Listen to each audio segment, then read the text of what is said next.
મિત્રો, welcome to my channel. આજે આપણે એક ક્લાસિક ગુજરાતી ડીશ બનાવવાના છે, એટલે કે આલુ સબ્જી એન્ડ રવા પૂરી. આ રેસીપી એકદમ આપણે સ્ટેપ બાય સ્ટેપ ઇઝી મેથડથી બનાવવાના છે, તો એન્ડ સુધી આ વિડીયો જોજો. તમને આ વિડીયો ગમે તો એને લાઈક કરજો, શેર કરજો, મારી ચેનલને સબસ્ક્રાઈબ કરજો.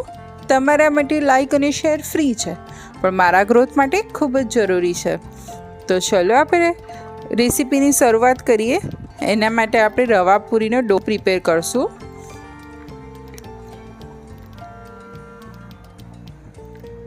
એના માટે આપણે ઘઉંનો લોટ લીધેલો છે.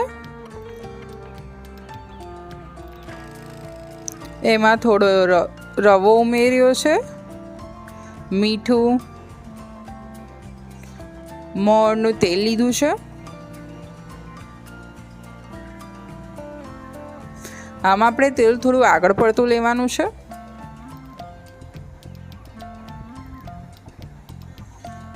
હળદર લીધી છે, થોડું લાલ મરચું લીધું છે. હવે આપણે સરસ મિક્સ કરી અને મીડિયમ ડો પ્રિપેર કરી લઈએ.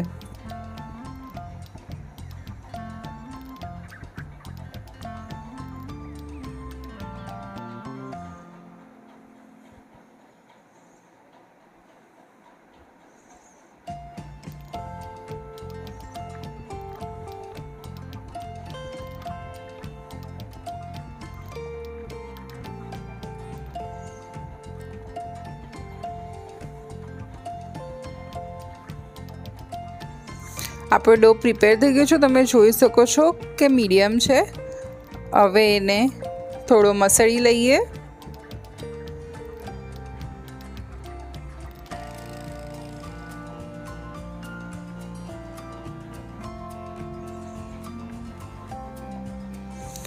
હવે એના લુવા કરી લઈએ.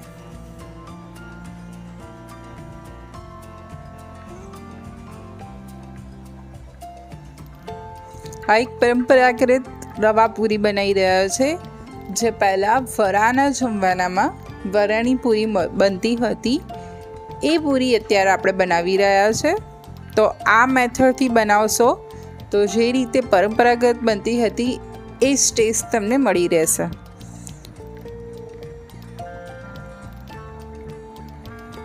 તો આપણા પૂરીના લુવા રેડી થઈ ગયા છે. હવે પૂરીને સરસ વણી લઈએ. આ પૂરીને આપણે મીડિયમ થીક વણશું.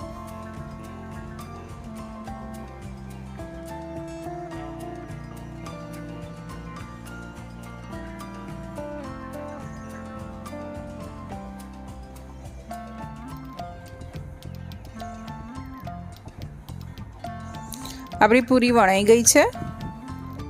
આટલી થીક રાખવાની છે. હવે એને મીડિયમ હોટ ઓઇલ પર સરસ પૂરી ફૂલી જાય એ રીતે તળી લઈએ.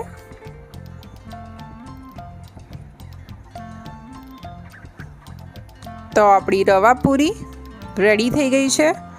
હવે આલુ સબ્જી બનાવવા માટે બટેકા લીધેલા છે, એને મેં પીલ કરી દીધા છે. હવે આપણે એને કટ કરી લઈશું. આ રીતે એને મોટા મોટા ટુકડા કટ કરવાના છે.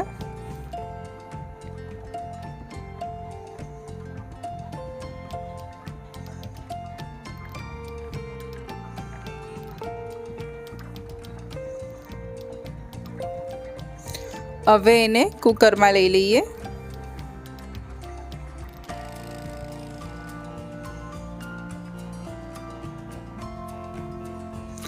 તમે ડાયરેક્ટ બટાકા બાફીને છાલ કાઢીને બી કટ કરી શકો છો, પણ આ મેથડ તમને ઇઝી રહેશે, સો આ મેથડથી કરજો. હવે આપણે એને 4 વિસલ બોલાવી લઈએ. ત્યાં સુધી એક ગ્રેવી પ્રિપેર કરવા માટે આદુ લસણ લીધેલા છે, ટામેટાં લીધા છે, એની ગ્રેવી પ્રિપેર કરી લઈએ. હવે વઘાર માટે તેલ લીધું છે. તેલને સરસ ગરમ થવા દઈશું.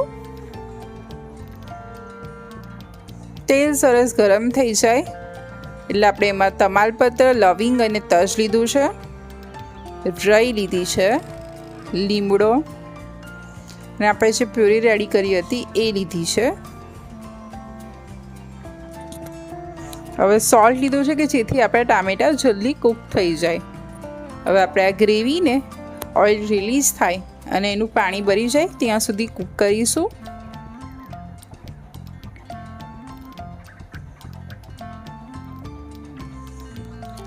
હવે આપણે એમાં હળદર, લાલ મરચું, ધાણા જીરું, ગરમ મસાલો બધા મસાલાને આપણે ગ્રેવીમાં સરસ સાંતળી લઈએ.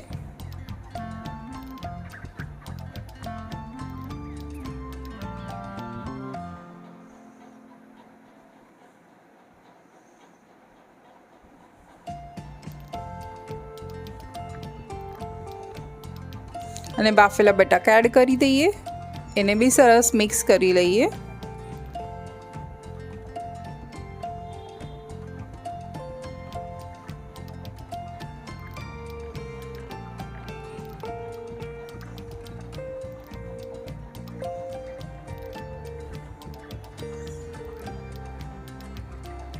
હવે આપણે આ શાકને 5 મિનિટ સરસ કૂક કરી લઈએ કે જેથી બટાકામાં આપણા જે મસાલા કરેલા છે એનો ટેસ્ટ આવી જાય. ગોળ અને કિચન કિંગ મસાલો એડ કરી દઈએ. તમે જોઈ શકો છો કે આપણું શાક સરસ એવું તૈયાર થઈ ગયું છે. ઉપરથી કસૂરી મેથી અને ધાણા લઈ લીધા છે.